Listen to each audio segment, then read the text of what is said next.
Shalom, shalom. Que le Seigneur vous bénisse. Soyez les bienvenus, vous tous qui êtes connectés et qui suivez cette vidéo. Que la grâce et la paix de Dieu soient sur vous. Nous allons méditer, c'est-à-dire que nous allons réfléchir. La méditation, c'est la réflexion qu'on porte sur un sujet, sur une situation, afin que Dieu puisse nous éclairer. Et ce matin, nous allons nous appuyer dans un texte de la parole de Dieu, la Bible, dans le Nouveau Testament, dans le livre historique, les Actes des Apôtres, au chapitre 3, à partir du verset 12 jusqu'au verset 14. Acte 3, 12 à 14. Je vais lire ce texte. Pierre, voyant cela, dit au peuple: Hommes israélites, pourquoi vous étonnez-vous de cela? Pourquoi avez-vous les regards fixés sur nous comme si c'était par notre propre puissance ou par notre propre piété que nous eussions fait marcher cet homme? Le Dieu d'Abraham, d'Isaac et de Jacob, le Dieu de nos pères, a glorifié son serviteur Jésus, que vous avez livré et renié devant Pilate, qui était d'avis qu'on le relâcha. Vous avez renié le saint et le juste, et vous avez demandé qu'on vous accordât la grâce d'un meurtrier. Vous avez fait mourir le prince de la vie, que Dieu a ressuscité des morts. Nous en sommes témoins. Que quelqu'un dise Amen à la parole de Dieu. C'est un morceau du texte de ce livre historique des Actes des Apôtres qui renferme beaucoup d'instructions, beaucoup d'enseignements. Et pour le contexte, il s'agit de la réaction de Pierre vis-à-vis d'une guérison qui a été produite, qui a été opérée. Une guérison à l'endroit d'un boiteux. Quelqu'un qui était boiteux, qui a reçu une guérison. Et la guérison a attiré l'attention. La guérison a produit un effet dans leur environnement, dans leur entourage, au point que tous les individus qui connaissaient ce monsieur, qui portait cette maladie, ce mal depuis des années, qui avait commencé à glorifier le Seigneur, cet individu a marqué ses contemporains, il a marqué ceux qu'il avait observés, au point où les gens avaient eu une attitude. Et c'est cette attitude que l'apôtre Pierre va reprendre, va sanctionner, parce que il ne trouve pas normal le comportement des gens. Vous allez tout à l'heure comprendre pourquoi est-ce que Paul ne trouve pas normal le comportement des gens. Parce que pour lui, il est dans une logique de foi. Et vous allez comprendre ce que la logique de la foi nous amène à avoir comme attitude. C'est pourquoi Pierre va poser cette question. Il va réagir en posant deux questions. Il va lui poser d'abord la question de savoir: pourquoi vous étonnez-vous de cela? 1. Deuxièmement, pourquoi avez-vous les regards fixés sur nous? 2. Et c'est sur ces deux questions que nous allons faire notre méditation. Bien-aimés, vous savez que Dieu, il est Dieu. Dieu, il n'est pas homme. Et Dieu, il est le Tout-Puissant, celui que les Hébreux appellent, les Juifs appellent El Shaddai, le Tout-Puissant. Lorsqu'on dit qu'il est Tout-Puissant, c'est-à-dire qu'il est au-dessus de toute puissance. Et Pierre s'étonne. Pierre est surpris. Il pose la question: pourquoi vous étonnez-vous de cela? Pourquoi vous étonnez-vous d'un miracle? Pourquoi est-ce que vous êtes étonné d'un miracle? Pourquoi est-ce que vous êtes étonné de ce qu'un paralytique marche? Parce que Dieu l'a guéri. Parce que nous avons prié au nom de Jésus. Parce que nous l'avons relevé au nom de Jésus. Qu'est-ce qu'il y a d'étonnant? Vous savez, bien-aimés, je vais vous dire ceci. Lorsque nous sommes étonnés d'une situation ou nous sommes étonnés de quelqu'un, cela signifie que, en réalité, nous ne croyons pas que cette personne est à mesure de faire ceci, cette personne est capable de faire cela. Lorsque je suis étonné d'un frère, d'une sœur, d'un ami, d'un parent, lorsque un acte a été posé par ce dernier, cela signifie que je ne croyais pas et je ne savais pas que cette personne était en mesure d'agir de la sorte.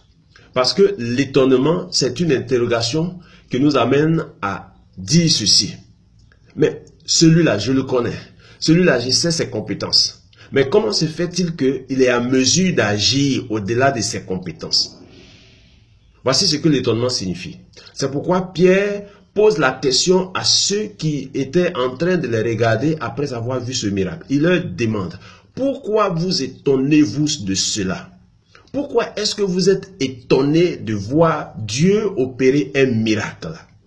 Ce n'est pas normal, ce n'est pas correct. Lorsque Dieu opère un miracle, la première attitude de celui qui voit le miracle, surtout lorsqu'on est enfant de Dieu, lorsque nous sommes chrétiens, la première attitude, c'est de se prosterner et d'adorer le Seigneur, parce que Dieu, il est puissant. Nous ne pouvons pas et nous n'avons pas le droit de douter de la puissance de Dieu. Lorsque Dieu opère le miracle, il ne doit pas avoir un étonnement. C'est ce que je vais vous dire ce matin. On ne doit pas être étonné de ce que Dieu opère un miracle, de ce que Dieu opère une guérison, de ce que Dieu ouvre des portes. Ça ne doit plus être un étonnement pour toi, mais au contraire un sujet d'adoration, un sujet d'action de grâce. C'est pourquoi quand une puissance, la puissance de Dieu se manifeste dans ta vie, que le miracle se perd, l'attitude que tu dois avoir, le réflexe que tu dois avoir, c'est de te prosterner et de commencer à adorer le Seigneur. Amen. Lorsque le Seigneur Jésus a demandé à Pierre de jeter son filet dans un endroit, certainement un endroit où il avait déjà passé le filet, sans rien prendre, lorsque Pierre a posé cet acte et qu'il a pris cette quantité énorme de poissons, la première réaction de Pierre, c'était de dire, Seigneur, éloigne-toi de moi, parce que je suis un homme pécheur. Éloigne-toi de moi, parce que je ne suis pas digne. C'est cela l'attitude d'adoration. Ça, ce n'est pas un étonnement. Combien parmi nous avons été étonnés lorsque Dieu opère un miracle? Pour Pierre, et d'ailleurs, ce qui devait être le cas pour tout chrétien, c'est que nous ne devons pas être étonnés lorsque Dieu opère un miracle. Amen. Parce que nous savons que Dieu est capable, que Dieu est tout puissant, que Dieu, il est le Dieu des miracles. Lorsqu'il opère un miracle, il opère un changement, une transformation. Lorsque quelqu'un est converti, nous devons être en mesure d'adorer le Seigneur. D'ailleurs, lorsque une personne, un être humain est converti, qu'elle se détourne de la mauvaise voie, qu'elle suit le Seigneur, après la repentance, la Bible dit qu'il y a de la joie dans le ciel. Être dans la joie, cela n'est pas une situation, ce n'est pas un fait, ce n'est pas un sentiment d'étonnement. Nous sommes dans la joie parce que nous sommes dans un esprit de reconnaissance. Ne sois plus jamais étonné lorsque Dieu opère un miracle dans ta vie. Ne sois plus jamais étonné lorsque Dieu te donne une grossesse, te donne un enfantement.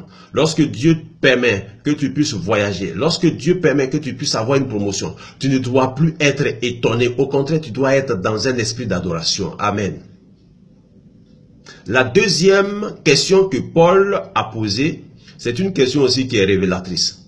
Et cette question peut nous aider. La réponse à cette question peut nous aider à être délivrés de beaucoup d'attitudes, beaucoup de chaînes qui lient non seulement des êtres humains qui pensent qu'ils sont au-dessus de tout, mais qui veulent souvent même prendre la place de Dieu sans le savoir, de façon inconsciente. Que ce soit des laïcs comme des serviteurs de Dieu, des hommes de Dieu. La deuxième question est la suivante. Pourquoi avez-vous les regards fixés sur nous? Pourquoi avoir les regards fixés sur nous? Parce que vous venez de voir un miracle opéré. Un impotent, un boiteux qui se met à marcher. À cause de ce que nous avons prié au nom de Jésus. Pourquoi? Quelles sont les raisons qui vous amènent à avoir les regards fixés sur nous? Parce que vous pensez que nous sommes des hommes étranges. Parce que vous pensez que nous avons de la puissance. Parce que vous pensez que nous avons un pouvoir. C'est pourquoi Paul dit, pourquoi avez-vous les regards fixés sur nous comme si c'était par notre propre puissance ou notre piété que nous eussions fait marcher cet homme? Pourquoi? Pourquoi? En nous, nous n'avons aucune puissance. En nous, nous n'avons aucune piété. Et d'ailleurs, même si on avait une piété, notre piété ne peut même pas faire marcher quelqu'un. Notre piété ne peut rien faire de bon. Mais sachez ceci. Sachez ceci. Comprenez ceci. Le Dieu d'Abraham, d'Isaac et de Jacob, le Dieu de nos pères, a glorifié son serviteur Jésus que vous avez livré et régné devant Pilate, qui était d'avis qu'on le relâcha. Vous avez régné le saint, le juste, et vous avez demandé qu'on vous accordât la grâce d'un meurtrier. Vous avez fait mourir le prince de la vie que Dieu a ressuscité des morts. Nous en sommes témoins. C'est par la foi en son nom que son nom a raffermi celui que vous voyez et connaissez. C'est par la foi en son nom. C'est la foi en son nom qui a fait que ce monsieur aujourd'hui se tient debout. C'est la foi au nom de Jésus qui opère des miracles. C'est la foi au nom de Jésus qui te donne un enfantement. C'est la foi au nom de Jésus qui transforme, qui fait que tu es libéré du péché. C'est la foi au nom de Jésus qui te protège. Si tu n'as pas la foi au nom de Jésus, tu n'auras aucune protection, aucune sécurité. C'est la foi dans le nom de Jésus. Mais ce n'est pas moi, Pierre. Ce n'est pas moi, Paul. Ce n'est pas moi, Jean. Ce n'est pas un homme qui opère un miracle. Si certainement il y a certains qui vont prendre des pouvoirs, des puissances quelque part pour manipuler l'esprit des gens, ils sont dans l'erreur. Ils sont des instruments et des agents du diable. Aucun homme ne peut opérer un miracle. Aucun homme ne peut faire ce que Dieu fait. Faire ce que Dieu fait, c'est se mettre à la place de Dieu. C'est pourquoi les apôtres étaient en train de reprendre ceux qui avaient bénéficié de ce miracle, qui avaient vu ce miracle. Ils leur disaient, pourquoi avez-vous les regards fixés sur nous? Pourquoi est-ce que vous détournez vos regards de celui qui est l'auteur de ce miracle, Dieu? Pourquoi vous ne voulez pas lever les yeux? Pourquoi vous ne voulez pas lever votre cœur vers Dieu? Et que vous commencez maintenant à nous regarder comme si nous étions quelque chose, alors que nous sommes des simples instruments. Commencez à adorer Dieu. Reconnaissez Dieu dans sa puissance. C'est un péché d'attribuer à un homme ce que Dieu fait. Et c'est un péché de vouloir prendre la place de Dieu. Aujourd'hui, beaucoup de serviteurs de Dieu, beaucoup de servantes de Dieu se mettent à se comporter comme si ils étaient quelque chose, elles étaient quelque chose, au point de détourner le regard de ceux qui les suivent, de ceux qui les écoutent vers eux, au lieu de les conduire vers Dieu, au lieu d'amener ces personnes à considérer Dieu, à voir Dieu dans sa puissance, de sa grandeur, afin de l'adorer. Certains même sont allés jusqu'à dire que si moi je ne fais pas ceci, Dieu ne peut pas faire cela pour vous. Parce que c'est moi qui ai fait ceci, c'est pourquoi telle chose vous est arrivée. Non, nous ne sommes rien, nous sommes des instruments. Pourquoi avez-vous les regards fixés sur nous, comme si c'était par notre propre puissance ou notre piété que nous eussions fait marcher cet homme? Écoutez ceci, c'est le Dieu tout-puissant, El Shaddai, manifesté en Christ Jésus, qui est l'auteur des miracles. C'est lui qui change l'eau en vin. C'est lui qui a fendu la mer rouge. C'est lui qui fait refleurir le désert. C'est lui qui manifeste la puissance de la résurrection dans ton corps pour que tu puisses avoir la vie. C'est à lui que tu dois donner la gloire. Même si par le canal d'un bishop, un pasteur ou un apôtre international, quel que soit son titre ou son rang, même si c'est par ce dernier que le miracle a été opéré, bien-aimé, je veux t'exhorter à considérer la puissance de Dieu et à honorer le Seigneur qui en est l'auteur. Il ne faudrait pas que nous puissions ravir les actes de Dieu. Il ne faudrait pas que nous puissions voler la vedette au Seigneur. Dieu, il est Dieu. À cause des miracles, Aujourd'hui, beaucoup sont adorés, beaucoup sont vénérés, beaucoup prennent la place de Dieu à cause d'un miracle. Or, le miracle résulte de la puissance de Dieu, résulte de l'acte de Dieu. Un miracle, c'est ce qui surpasse et dépasse l'entendement humain. C'est Dieu seul qui peut faire le miracle. Dieu seul peut opérer un miracle. Dieu peut enlever un mal dans ton corps. Dieu peut enlever un virus dans ton corps. Dieu peut restaurer tes os qui ont commencé à vieillir. Dieu peut restaurer ta peau qui a commencé à dessécher ou a commencé à se décomposer. Dieu peut guérir ton foie. Dieu peut guérir tes yeux. Dieu peut guérir ton cerveau. Dieu peut guérir tout mal que tu es en train de vivre actuellement. Dieu peut te libérer au niveau de ton ventre, de ton bas-ventre. Dieu peut te guérir et restaurer tes jambes. Dieu peut restaurer tes muscles, te donner de la vigueur. Dieu peut changer ta vie. C'est pourquoi tu dois lui donner la gloire. Bien-aimés, chers amis, considérons les voies du Seigneur. Considérons ce que Dieu fait et rendons toute la gloire au Seigneur. Arrêtons de nous étonner lorsque Dieu opère un miracle. Au contraire, nous devons être en esprit d'adoration. Notre sentiment doit être un sentiment de reconnaissance. Lorsque Dieu opère un miracle, on ne doit pas être étonné. L'étonnement peut être le produit d'un doute. Être étonné signifie que « Ah, mais je ne croyais pas que tu pouvais faire ceci.